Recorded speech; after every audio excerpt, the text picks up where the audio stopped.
I would be bold enough to say that as parents, it is our job to guide our daughter's heart until they can guide their own. You need to be lean. You need to have a six-pack. You need to have a flat stomach. 10 years old and worried about having a flat stomach. And we have girls missing out on life because they've believed that the most important thing about them is the way that they look. Today, we are joined by Emma Tabakaru from Pippin Girl, an organisation that is dedicated to inspiring girls to be happy, healthy and confident.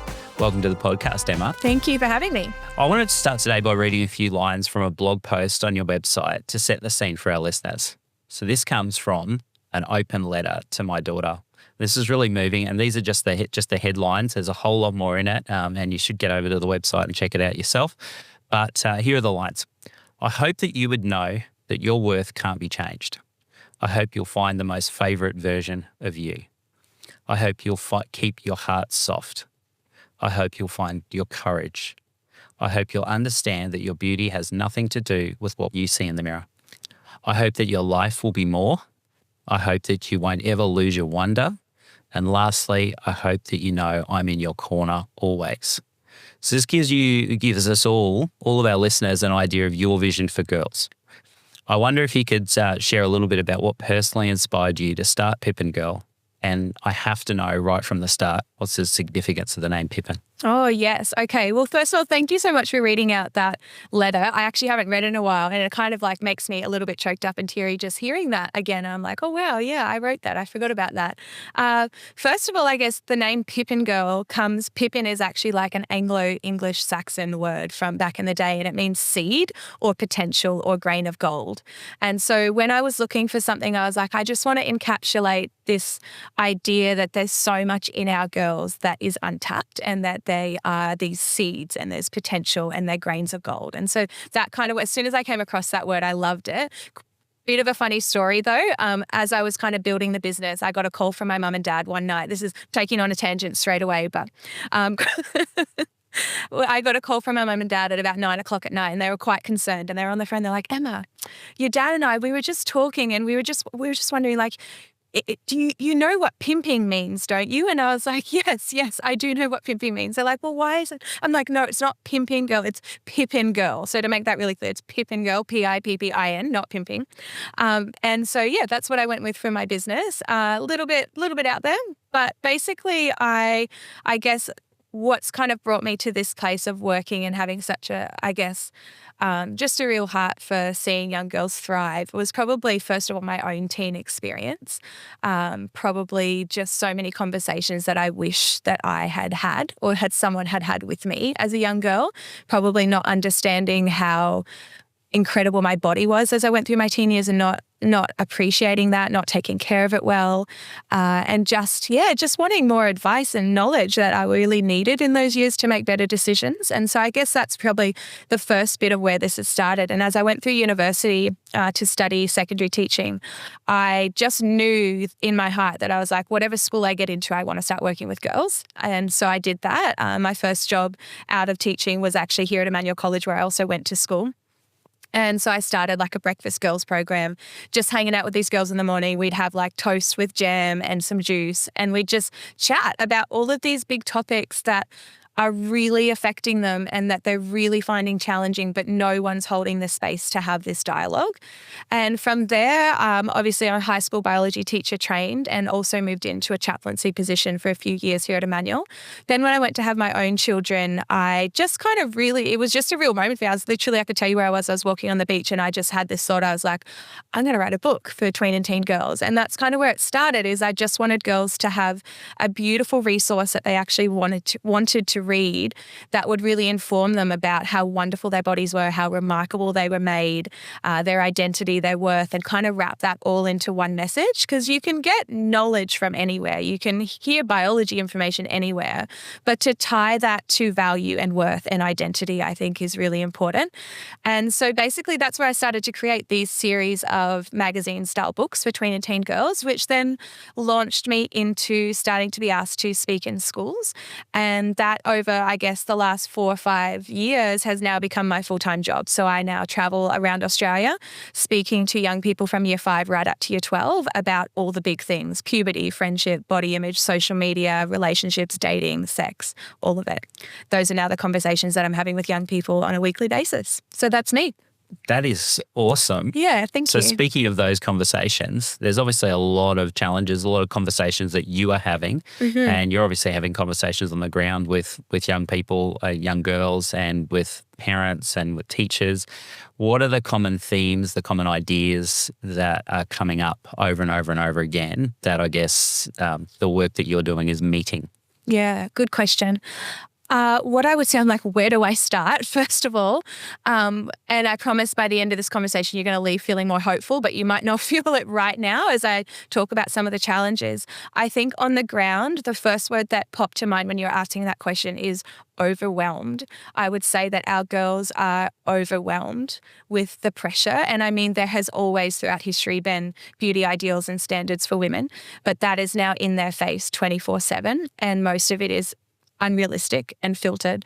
And so our girls are seeing that. They're seeing these highlight reels every day. I mean, the algorithm within half an hour of our girls hopping online, hopping onto TikTok and saying you're a young girl and you're female, they are being fed what I eat in a day videos, what you need to look like, you need to have, this is how you lose weight, skinny talk. Like these are the kind of things that our girls are being absolutely bombarded with. I mean, I saw a video the other day of, a mum filling up her daughter's vanity cabinet, and as she pulled open a drawer, that she would have about 10 shades and 10 different types of every type of makeup product you possibly want. Like there's this overconsumption.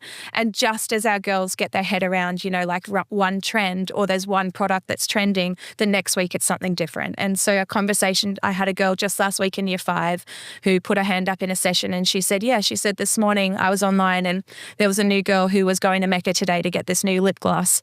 And I was like, well, how did that make you feel? And she's like, well, I want it. And that's the world that our girls are living in, is that they're just constantly seeing that their identity and worth and value is almost being modeled to them as it's the ladder that you can climb, and you need to have products, you need to pull other girls down to pull yourself up. And that feeds competition. I mean, the psychology behind social media is that it trains your brain to do 3 things. It trains your brain to, first of all, judge. Am I like that? Do I have that? To compare yourself to that lifestyle. And then the psychology of social media says that it actually trains our brains to feel contempt, not content, but contempt, like almost a feeling of self-loath. And I feel like that's what our girls are feeling. A lot of them are just constantly feeling like, I'm not good enough, I don't measure up, I need to have these things, or I need to look a certain way to be valuable or worthy. That's horrible. Yeah. That's actually horrible. Yeah. What happens when you combine that with their stages of development? Yeah. Again, I think, and this is where I think it comes in that I'm so passionate about our girls understanding why their bodies do what they do as they grow, because it's a wonderful thing. Their bodies are remarkable. And this is where if our girls can understand that, hey, the way that your body is made, it's made on purpose. You can trust your body. You can trust its design.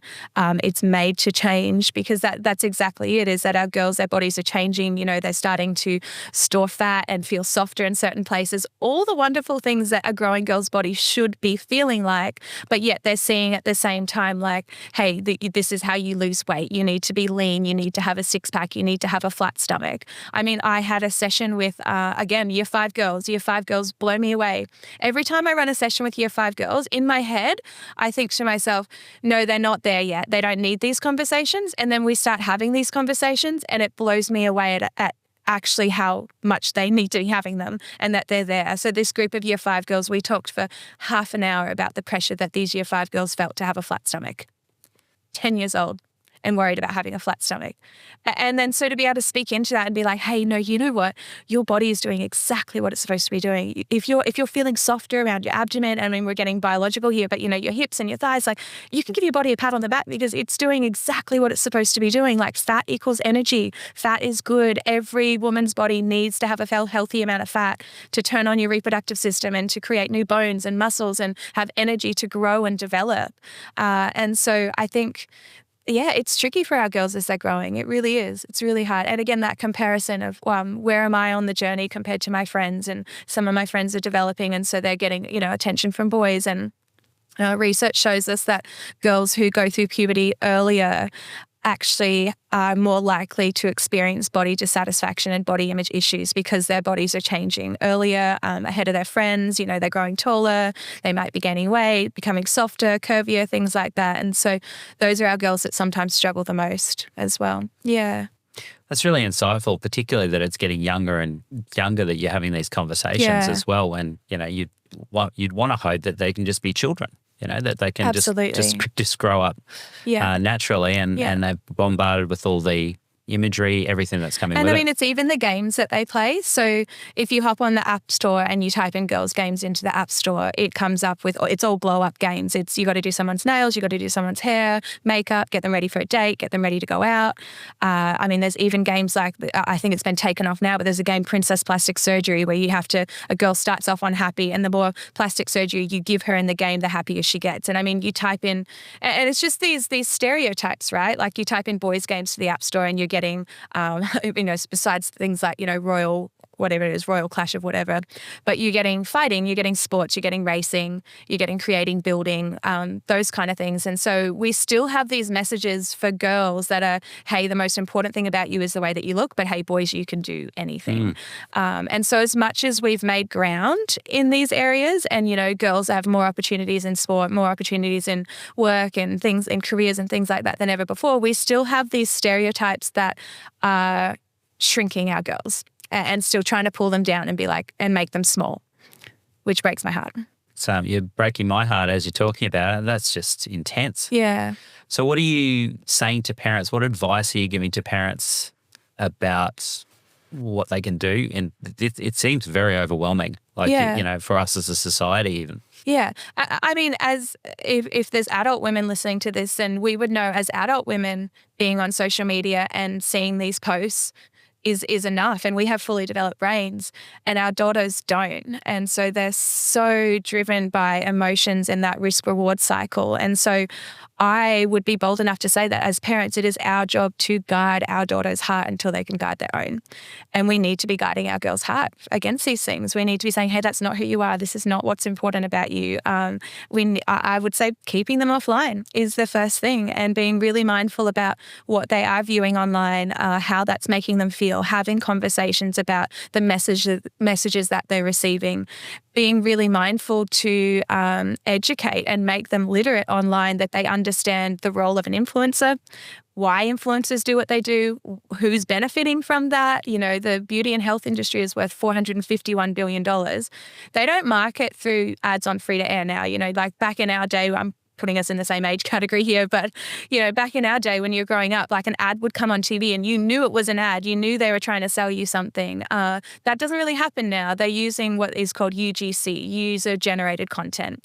And so these brands and companies use influencers doing their everyday life thing. It doesn't look like an ad. They're just doing their everyday thing, but they're marketing, and that's how they make money. And so the beauty and health industry doesn't make money unless they convince our young girls that there is something wrong with them and that it needs to be fixed. And that's exactly what they do. They're like, hey, you know what? There's a problem with your body. There's a problem with how you look, and we can sell you the solution. And so our girls need to be clued on to that. They need to know that, and we need to be guiding their hearts as parents. So sometimes there's a bit of a stigma with having those conversations as well with young girls as they're developing. Some parents might be backing away from that. What kind of ways can you introduce these conversations? Obviously, you don't want to hit them all at once with something. Yeah. Are there strategies that you provide people to say, hey, here's how you can start having these conversations with them and start kind of shifting the needle? Yeah, for sure. I think these conversations can start from such a young age. And it's when we're talking to our girls, it's just things like, it's just reminding them that, hey, the way you look is the least important thing about you. And it's continually coming back to that. And hey, you know what? Your worth and value can't be changed. Doesn't matter whether you have that water bottle. Doesn't matter whether you have that. Like, that's not going to change your worth and value. And so I think those kind of conversations can start they can start 3, 4, 5, 6. Like, we don't need to wait till they're going through puberty to start having these conversations. It's pointing out and being like, wow, look how strong she is, rather than, oh, wow, she's so pretty, or she's got this. Like, it's, wow, look what her legs can do. Look what her body can do. Wow, she can dance, she can move. And with your daughter saying the same thing, like, wow, I love the way your brain works. Like, I love your heart. I love how your beauty, like your beauty doesn't come from, what you look like, not, oh, you're so beautiful and you're dressed up in a dress or something like that. No, you're beautiful because of how you live your life and how you treat other people and how you show up. And so again, it's pointing back to character being greater than appearance. And I think that's the message that we need to be giving our girls from a young age, is focusing on heart. And I always say to young girls, I'm like, I don't know about you, but I would rather someone 1,000 times over say to me, hey, Emma, how you live your life is stunning, rather than you are stunning. And so I think these kind of messages, and I'm not saying don't ever tell your daughter she's beautiful, because every young girl wants to hear that from her parents. I think you can go to the extreme and be like, don't ever comment on the way my daughter looks. And no, we don't need to be crazy about this. Let's just be real. Girls want to hear those things, but it's a balance of making sure that they know that that is not the most important thing about them. I know with my own daughters, I've got 2 girls, and so I'm really big on reminding myself that they don't owe the world pretty. They don't have to be pretty. They don't need to be feminine. They don't need to be aesthetically pleasing. And that's really hard sometimes. This is probably for parents with young girls, when they come out and they've chosen their own outfit, things like that. And you're just like, oh, it's not really vibing today. I don't really like this. But you're reminding yourself that, hey, they don't owe anyone pretty. Like, they actually get to choose how they look, and their job is not to look pretty for me or for anybody else. And so letting your girls have freedom with what they wear, within reason, of course, when they're young, giving them that confidence. Life presents wonderful opportunities to have these conversations. It's everywhere. I mean, you go walk through Pacific Fair and you see, for example, like you walk past General Pants and they've got images of all women in bikinis for summer. It's just stopping there and being like, hey, what do you notice about this billboard? Do you see a range of women that have different body shapes and sizes? Does this show you what it looks like to have a natural woman's body? Why are the women all just in really skimpy bikinis, and why are all the men fully clothed? Like, there's so many opportunities to be having these discussions and just calling that out and being like, what do you think about that? Does that actually show you, a woman's purpose? Like, what does this tell us about what it is to be a woman, what it is to be a man? And so the world is giving us these messages and these opportunities all the time. Obviously, conversations in the car, asking your daughter, like, hey, put on some lyrics to a song, listen to some lyrics. I mean, this is controversial at the moment with Taylor Swift that's just come out, but age appropriate, of course, but say, hey, put on your favorite song for me, and not judging, but being curious about that. So there's a difference between judging and being curious, and just being curious and like, what is this saying? Like, do you know what those lyrics mean? Like, wow, does that line up with our family values? And so I think as well, I'm really probably getting ahead here, but I think we underestimate the power of having our family values really set, and how much that can be a compass to guiding our girls through these conversations. If you know what your family values are, that's your compass. You keep coming back to that. Like, how does that, it's not, oh, that's wrong, that's right. How does this line up with our family values? How do we value women? How do we value men? What is our purpose? What are we living for? How do we love and serve others? What are our bodies for? How do we value our bodies? And then continually coming back to that as values. Yeah, to guide you through these conversations, I think is important. That's great, because it's really changing the narrative, changing the story, because we're getting sold the story constantly. Yeah. I'm a film teacher, so I'm you'd be all over this end. All for understanding the messages that get constructed and sent through to us, and there's values that are coming through. Yeah. And we really have to have more people like you that are changing the story, changing the script, and actually, and our parents out there as well, just changing that story. Yeah. Well, turning to the school side of things as well, because young people, young girls are spending a lot of their time in schools. You got 4 terms worth of 6 hours a day. What can schools and parents kind of do to partner in sending a better message to our teenage girls? That is a good question, and it's a big question. And I'm also, again, I'm like, where do I start here? But I would say to parents, first of all, there is some schools doing fabulous things for young women and for young men, and just for our young people in general. And I think getting behind that. And also there's some schools that are really trying, especially post-COVID, it's been really hard for schools to get parents back engaged, from what I'm hearing across Australia post-COVID. Schools are putting on, and I go to schools and I run parent sessions, and they're like, it's so hard to get parents along to these things. schools aren't doing this for themselves, they're doing it for you. So I would say parents, if schools are putting these, events on or having speakers in and having these different seminars and workshops and things, get yourself along, because these are the issues that schools are identifying in our young people, and they are trying to equip parents for this digital generation that we're living in, and to be able to raise these young people, because not only are our young people trying to work through their adolescence for the first time being surrounded by digital devices, but we are trying to parent a generation of young people through this time for the first time ever. No one else in history has ever had to do this. And so we're a team. We're all in this together. Schools want to equip you. So I would say if schools are putting things on, get yourself there, get your bottom in a seat, show up, be engaged. In terms of supporting our girls, I would say encourage your girl to get involved, to be doing things, to be an active member of her school, because so many of our girls right now are so concerned, and it's always been the case, but with fitting in, but there's a difference between fitting in and belonging. And belonging is when they can just find a space in a school to show up and be themselves, and they're accepted for who they are. And schools are a wonderful place because there's multiple avenues to do that. So finding them a club, a group, a team, some kind of workshop, some kind of thing that they go along to, tutorials, whatever it is, where there's a space for them that lights that little spark, that sets their heart on fire, something that they're passionate about. Schools are a great opportunity for that, for our girls to find something that they're passionate about, and then schools can feed that. So I would say encouraging your daughter to be involved in school is wonderful. Do you have any insights on the kind of bullying that goes on with teenage girls in schools, and kind of how we might address it? Yeah, again, just asking some little small questions here. Oh, this has changed over the years. This has changed because what used to happen is if bullying was happening, it would happen at school from, 9 to 3, and you could go home and have a break from that, decharge, decompress, be in a safe space before you had to come and face that again, possibly the next day.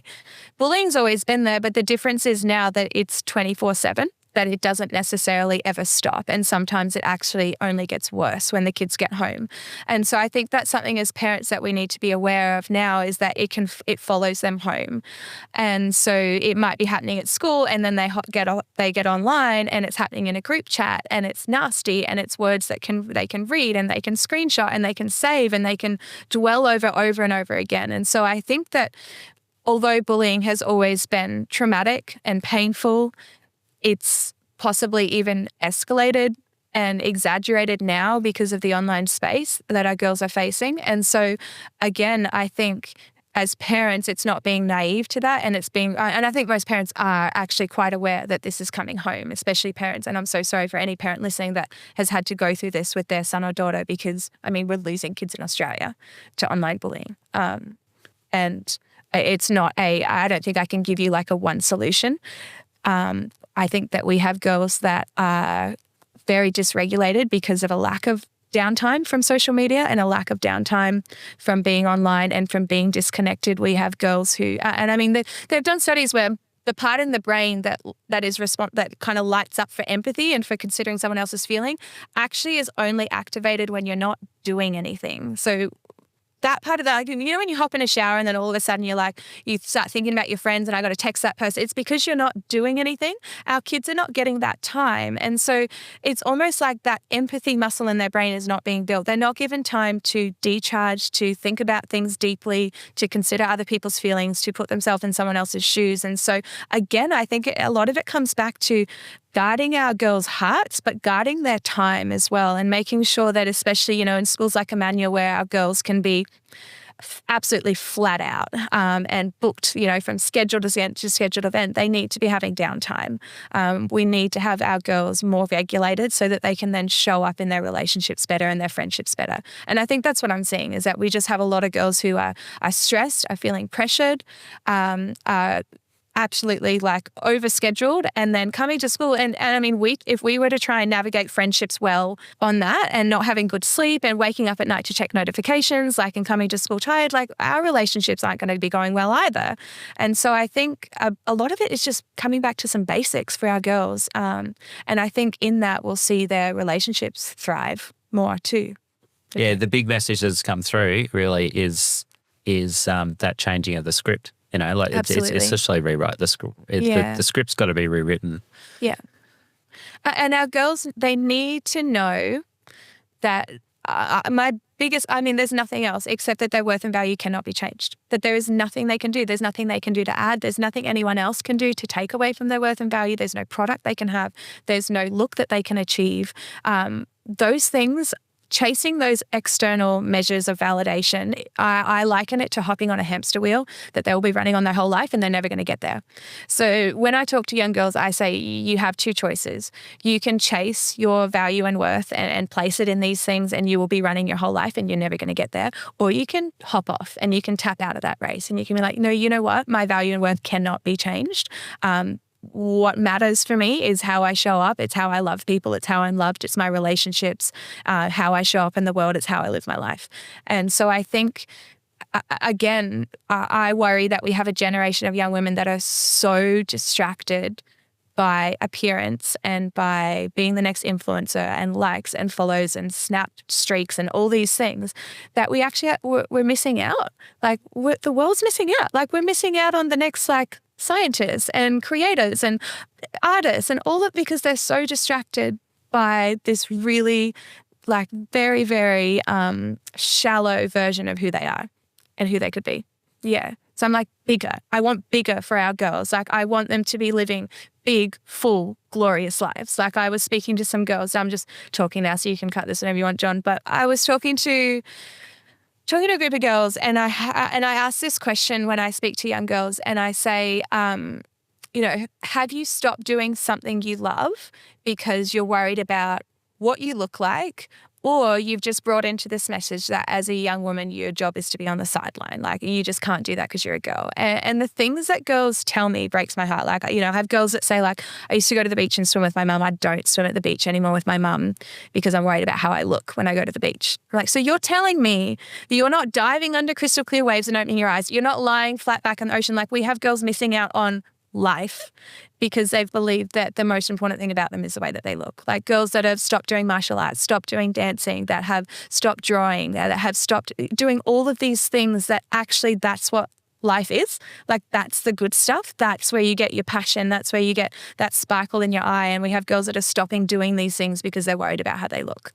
And that breaks my heart. That's absolute tragedy. Isn't it? Yeah.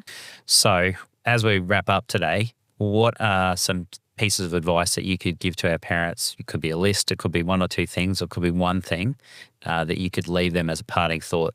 I would just say is really, first of all, I guess the greatest parenting thing I think we can ever do is just really staying connected to our kids, but in a joyful way, bringing joy back in. And I know this is something I sometimes struggle with coming from, I think, a teacher type brain and life where sometimes all of your connections with your daughters end up being moments of correction and teaching, because that's just how you do your life. But actually just taking a moment back and being okay, not every moment has to be a teachable moment. Not every moment needs to be a life lesson, and actually just enjoying your daughters, just laugh with them, have some silly conversations. Besides that, I would just say, as mums to mums out there, live a big life.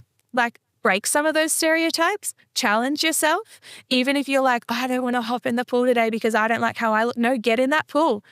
Show them that it doesn't matter how you look that no matter what you look like, you can live a big, full, wonderful life. You can jump off rocks safely, of course, and assessing risks. But, you can jump off rocks and you can jump off a bridge and you can go out and bodyboard and have fun and show them what it looks like to live a big, full life and to try new things. So I think there's so much as parents we can do to set that example for our girls. But besides that, I'd say keep them in sport, keep them active, keep them outside, watching sunsets. They need to have those awe and wonder moments to realize that, hey, you know what? It's not all about just what happens on this little screen. There is so much more to life. Get them volunteering, get them involved in serving, using their body for good and for purpose rather than just sitting and looking pretty. And so I think for our girls, I think that's the key, is just showing them what it looks like to live a big, full, glorious life and where they're actually going to find that satisfaction and fulfillment. Yeah. And that it won't ever be in a shopping spree at Mecca. Sorry, Mecca. Well, for all of our listeners out there, you probably have been totally inspired, as I have, by Emma today and what she's had to share. And if you want to find out more information, where can they go, Emma? Yeah, good question. You can come and follow me on Instagram. So my Instagram at the moment is just at pippin.girl. I've got 2 websites. So Pippin Girl has got all my resources, all my stuff for girls. And then I've got emmatabackery.com.au, which is my speaking school platform for all the work that I do in schools. So yeah, that's me. It has been a great conversation today, Emma. Thank you. Thanks for having me.